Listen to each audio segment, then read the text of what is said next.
Good morning, this is Dr. Turner for Fundamental Math. Today we are looking at 9.4. 9.4 is looking at the power of a power rule. So in 9.2, we looked at product, which was multiplication, and 9.3 here, we looked at division. Now we're looking at 9.4, which is taking an exponent raised to another exponent. So this is power of a power, sometimes just abbreviated as power rule.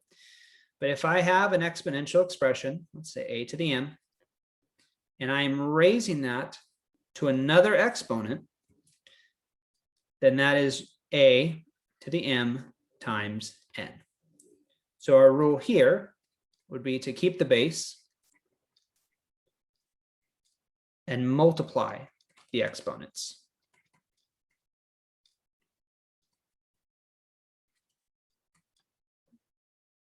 So we're keeping the base, multiplying the exponents.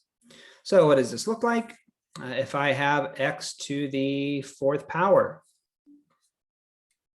cubed, okay, I have a power, and outside the parenthetical, I'm raising it to another power. My rule says keep the base, multiply the exponents. So this would be x to the 12th power. Just like 9.2 and 9.3, if I forget the rule, I can always write it out in expanded form to try to evaluate it. So x to the fourth power is x times x times x times x. And I have three of those. So this would be x times x times x times x times x times x times x times x times x times x times x times x. And if you count up the x's, you get x to the 12th power. Just like your other rules, this is going to apply to variables. It's going to apply to integers. So 4 to the 5th power, quantity cubed. You just do 5 times 3. It's 4 to the 15th power.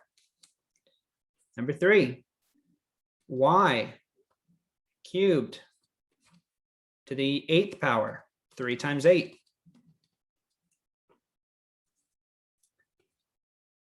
16 squared to the 4th power, 2 times 4.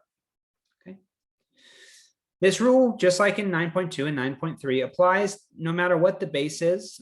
So let's say I had a fraction 2/3 to the 4th power, and then I raised that to the 5th power. Base stays the same, 2/3, and then I multiply the exponents, 4 times 5. Now, there are going to be ways that we can evaluate more complex fractions when we combine more than one rule at a time, but we'll save that for integrated math. If you guys have any questions, please reach out to me. Otherwise, have a good day, and I will talk to you soon. Bye.